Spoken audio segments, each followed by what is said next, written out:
5급공채 준비하시는 여러분들, 또 7급공채 준비하시는 여러분들, 국립외교원, 지역인재 선발, 입법고시, 민간경력 채용 준비하시는 여러분들 반갑습니다.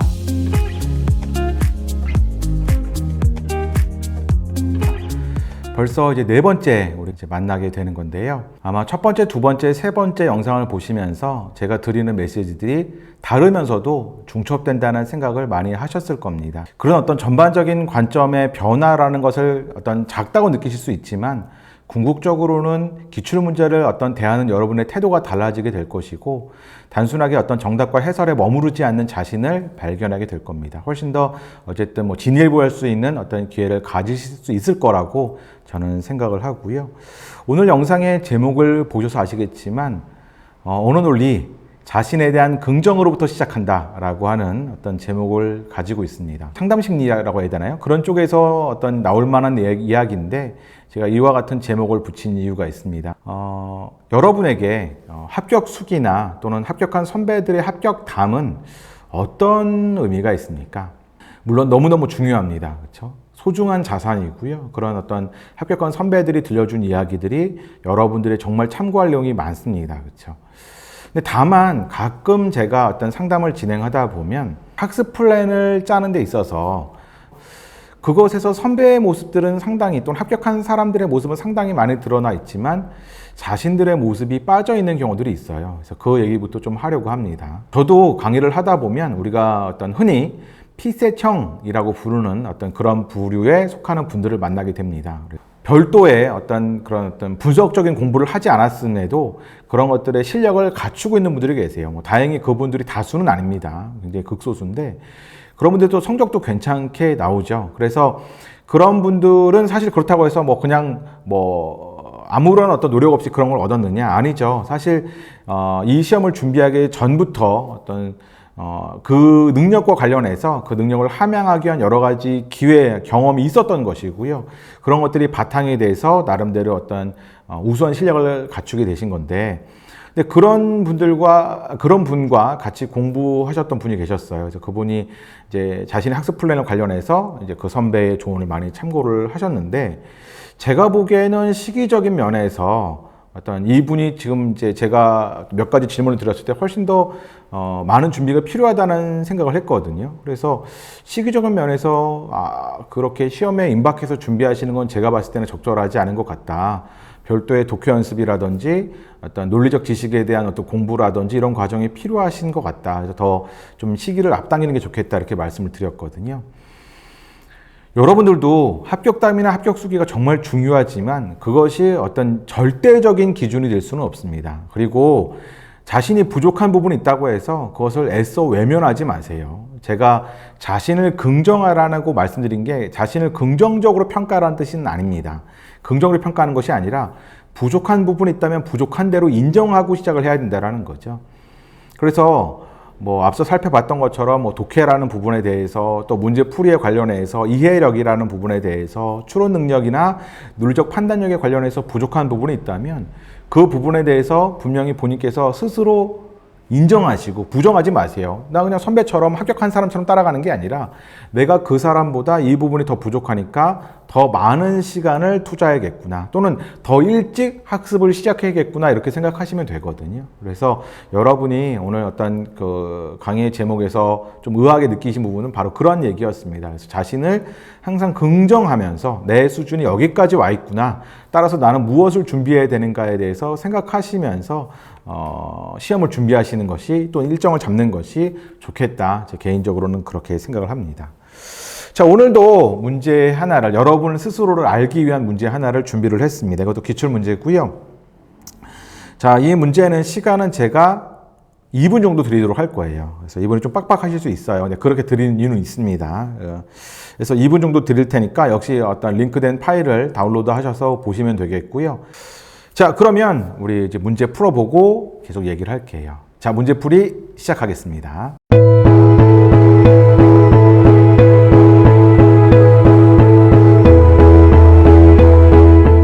이제 해설 시작할게요. 이 문제를 풀었을 때 많은 분들이 정답이 이제 5번이라는 사실은 찾으셨지만 제가 2번으로 좀 제안을 드리다 보니까 실제로 오답을 선택하신 분 중에서 가장 많이 고르신 부분들은 3번이었습니다. 3번의 답을 가장 많이 고르셨거든요. 이거를 읽다 보면 어떤 강제 불임 시술에 대한 얘기가 나옵니다. 그렇죠? 그래서 일정 부분의 어떤 정신적인 부분에서 문제가 있다라는 것을 근거로 해서 그 사람을 강제 불임하는 것이 허용하는 그런 어떤 법이 있었죠.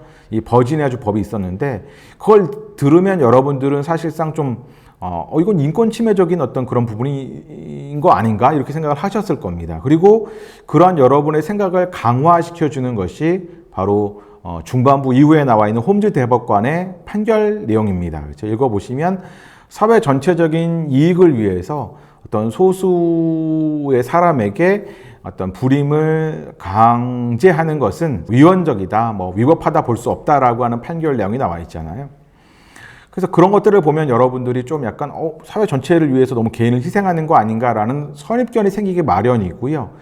그리고 난 상태에서 3번을 보세요. 3번을 보시면 캐리벅에 의한 강제 불임 시술은 캐리벅 개인을 위한 것이다 라고 돼 있잖아요. 그렇죠?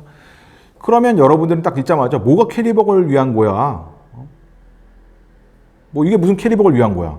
캐리벅은 내 스스로는 임신하고 싶을 수도 있잖아. 너무 개인에 대해서 일정한 것을 강요하는, 나 같으면 이런 거 안 받아들여 라고 하면서 어떤 3번은 바로 어떤 이 내용은 본문의 내용과 절대 부합하지 않아 라고 판단하셨을 거거든요. 그런데 3번의 내용이 본문에 부합합니다. 이유는 뭐냐면 앞에 버지니아주 법에 의하면 이라는 부분에 여러분이 표시를 해주세요. 버지니아주 법에 의하면 이라고 되어 있죠. 즉 여러분의 의견이 따른 것도 아니고요. 홈즈 대법관의 의견에 따르는 것도 아니에요. 여기선 버지니아주 법이 바로 이 강제 불임 시술에 대해서 그런 캐리벅 본인을 위한 것인가에 대한 얘기를 하고 있는 거거든요. 그럼 본문의 첫 번째 문단을 보도록 하겠습니다. 왜냐하면 첫 번째 문단이 버지니아주 법에 대한 얘기 있잖아요. 첫 번째 문단을 보시면 바로 버지니아주 법이 이와 같은 강제 불임 시술이라고 하는 것을 허용하는 법을 만든 도입 취지가 나와 있습니다. 그렇죠? 그래서 한 세 번째 줄을 보시면 이 법은 당시 과학계에서 받아들여지던 우생학의 연구 결과를 반영하는 것인데 유전에 의해서 정신적인 결함이 있는 자들에게 강제 불임 시술을 함으로써 그다음에 뭐죠? 당사자의 건강과 이익의 증진을 목적으로 하였다고 나오죠.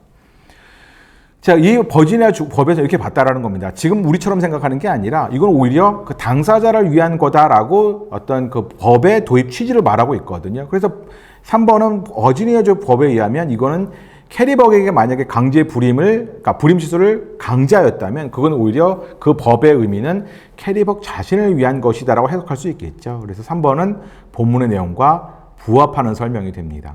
그럼 여기까지 해설하면 내가 실수했네, 내가 그랬네 라고 생각하시는 분도 계실 거예요.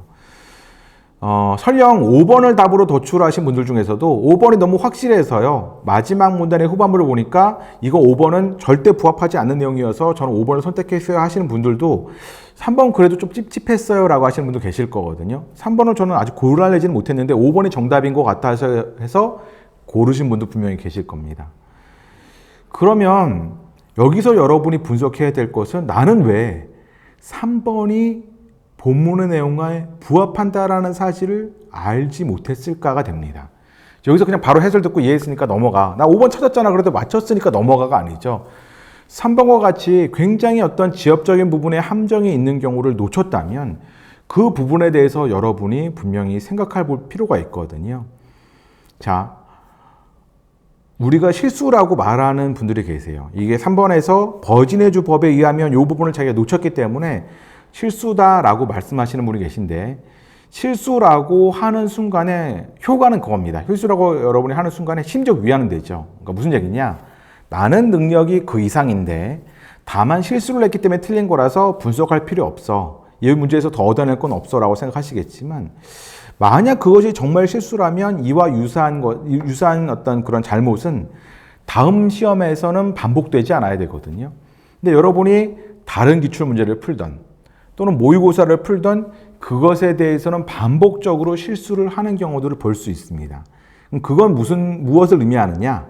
그건 실수가 아니라 뭔가 선택지를 읽는 방법이 잘못됐다라는 거죠. 선택지를 분석적으로 보실 필요가 있거든요. 분석적으로 본다가 뭐냐?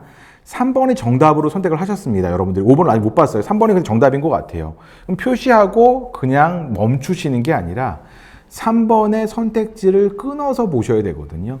버지니아주 법에 의하면 끊어지고, 캐리벅의 강제 불임치수를 어떤 강제하는 것은 끊어지고, 캐리벅 자신을 위한 것이었다가 끊어지죠.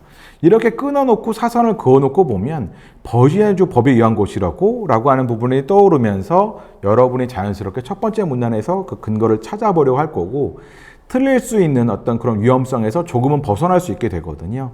선택지를 보는 것에 대한 눈을 바꿔야 된다는 거죠.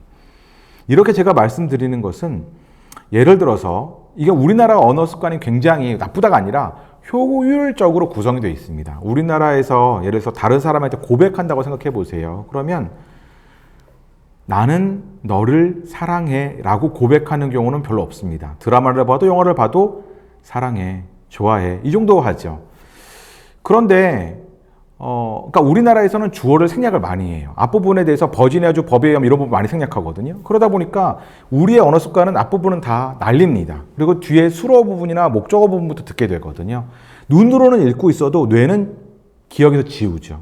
근데 서양의 경우 보세요. 외국에서 영어를 보면 러브라고 고백하는 거 보신 적 있습니까? 러브 이렇게 고백하는 적 없습니다. 그렇죠? I love you라고 다 밝혀서 쓰죠. 그러니까 그런 것들을 보면 분명히 각 나라마다 언어 습관은 다르고, 여러분들은 우리나라의 어떤 우리말에 익숙하기 때문에 앞부분에 조건부라든지 주어부를 생략하고 그냥 머릿속에서 기억하는 경향이 강한 거죠. 그래서 제가 그 대안으로 뭘 만든 거냐? 바로 분석적으로 보시고 나서 본문과 비교하고 나서 정답인지 아닌지 마지막 확인을 해야 된다는 거죠. 모든 선택지를 그렇게 하시라는 게 아니에요. 자기가 정답으로 고른 선택지만이라도 분석적으로 보시는 과정이 필요하다. 이게 습관이 되고 체화가 되면 또한 실수가 줄어들고 점수가 상향되는 효과가 나타나거든요. 이렇게 피셋 언어 논리는 공부를 하는 겁니다. 자, 오늘 4회차의 어떤 영상은요, 여기까지 하도록 할게요.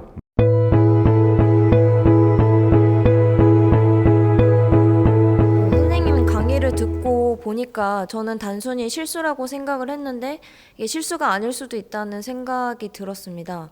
그래서 이런 실수를 포함해서 시험장에서 문제를 잘못 읽거나 이런 잘못들을 굉장히 많이 저지르는데, 이를 보완하려면 어떻게 해야 할까요?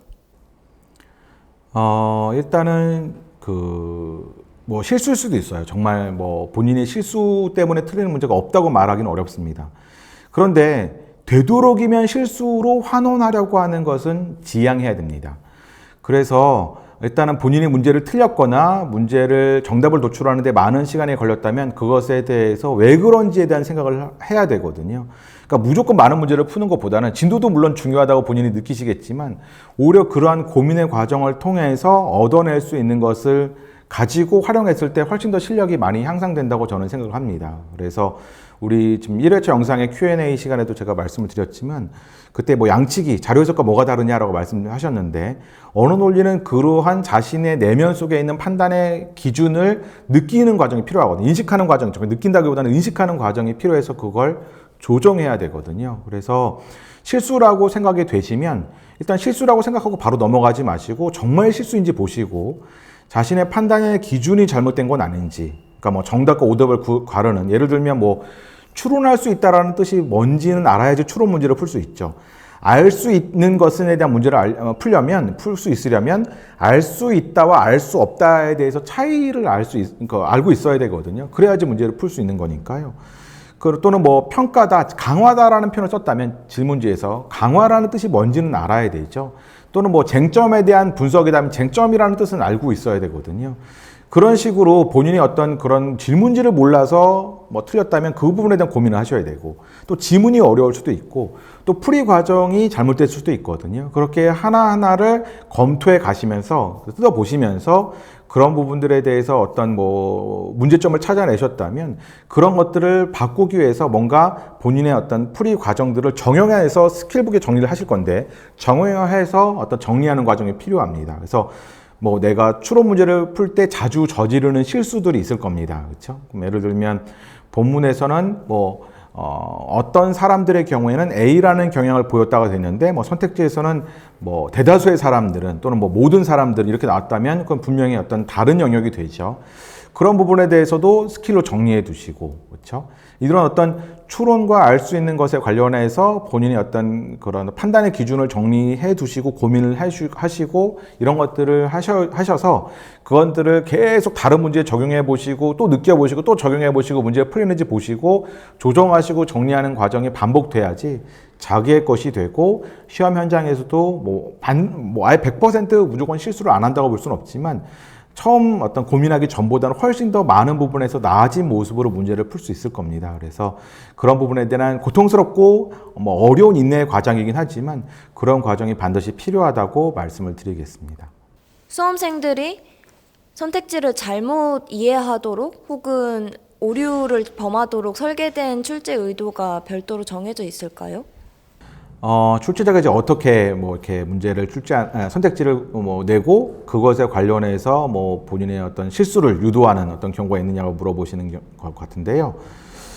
일단은 문제를 풀다 보면 굉장히 지엽적인 것에 함정이 있는 경우들이 있습니다. 특히 일치부합이나 알 수 있는 문제들 중에서 그런 문제들이 꽤 있거든요. 그런 문제들을 놓치면 너무 타격이 큽니다. 왜냐하면 문제가 예를 들어서 대놓고 어렵다 또는 지문이 정말 난이도가 최상급이다 하면 틀릴 수 있습니다. 그거는 저만 틀린 것도 아니고 다른 사람도 틀릴 거기 때문에 그거는 그럴 수 있는데 지문도 어렵지 않았고 선택지도 이해하는데 어렵지 않았는데 아주 작은 부분에서의 확인이 빠져 있어서 그 부분을 확인하지 않아서 틀리는 경우들이 있죠. 이런 거를 이제 극복을 해야 되는데 일단은 1차적으로 여러분에게 좀 해결해야 될 부분은 본인이 그러니까 모든 선택지 시간적 면역 때문에 모든 선택지를 다 꼼꼼하게 볼 수는 없어요. 분석적으로 볼 수는 없죠. 우리 지난 영상에서 얘기했던 것처럼 그렇게 볼 수는 없지만 선택지를 볼 때 자기가 고른 정답만이라도 또는 자기가 고른 정답과 유력한 어떤 또 후보군이 있죠. 그 두 가지의 선택지만이라도 통문장으로 보려는 습관을 버려야 합니다. 그러니까 통문장이라는 게 영어를 배울 때는 통문장이 중요하죠. 그렇죠? 그럼 몇 가지 어떤 그 관용적인 표현을 익숙해지고 거기에 어떤 단어들만 바꿔서 쓰면 미국인들이 잘 쓰는 표현은 아니더라도 여기서 소통은 가능하거든요. 그래서 통문장으로 어떤 여러 가지의 표현들을 익숙하게 익혀두는 게 필요하겠지만 언어 논리에서만큼은 통문장으로 보는 것은 좋지 않습니다. 특히 일치부합이나 알 수 있다의 문제에 있어서는 더 그렇죠. 그래서 일단은 그런 문제들에서 정답과 또한 유력한 정답, 후보군 두 가지의 선택지만이라도 본인께서 분석적으로 보시면서 우리 지난 영상에서 얘기했던 것처럼 좀 끊어서 보시면서 그래서 하나하나 부분의 내용과 비교해보는 어떤 과정들이 요구된다 하겠습니다. 이것도 처음 하시면 당연히 시간이 많이 걸려요. 근데 계속 반복적으로 하시다 보면 이게 너무 당연하게 느껴지는 단계가 오거든요. 그러면 분명히 여러분들이 어느 순간에는 당연하게 자연스럽게 그렇게 하시게 되고 실수도 줄어들 거라고 저는 생각을 합니다. 자, 그러면 우리 다음에 또 5회차 영상에서 만나 뵙도록 하겠습니다. 여러분 장시간 고생하셨고 다음에 뵐게요. 안녕.